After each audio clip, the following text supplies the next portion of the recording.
मंत्री माणिकराव कोकाटेंच्या बॅनरवरून छगन भुजबळ यांचा फोटो गायब झालेला आहे।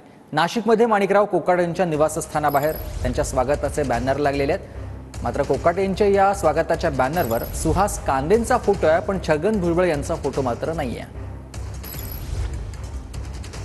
मंत्री माणिकराव कोकाटे हे हिवाळी अधिवेशन संपल्यानंतर आज आपल्या गावी नाशिकमध्ये दाखल झालेले आहेत। ज्या ठिकाणी त्यांचं घर आहे त्यांच्या निवासस्थानाजवळ त्यांच्या सोसायटीच्या गेटवरती जे बॅनर लावण्यात आलेलं आहे ते बॅनर अधिक चर्चेत आलंय। त्यामागचं कारण म्हणजे या बॅनरवरून ज्येष्ठ नेते छगन भुजबळ यांचा फोटो जो आहे तो बॅनरवरून गायब करण्यात आलेला आहे। तर त्या जागी छगन भुजबळ यांचे कट्टर विरोधक समजले जाणारे नांदगावचे आमदार सुहास कांदे यांचा फोटो या ठिकाणी देण्यात आलेला आहे।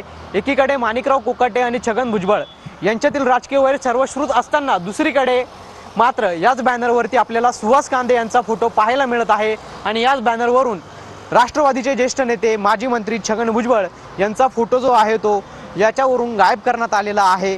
त्यामुळे माणिकराव कोकाटे यांच्या निवासस्थानाबाहेर जे लावलेलं बॅनर आहे ते आता अधिकच चर्चेत आल्याचं आपल्याला या ठिकाणी पाहायला मिळतंय। कॅमेरा पर्सन प्रसाद पवारसह पवन येवले, TV9 मराठी, नाशिक।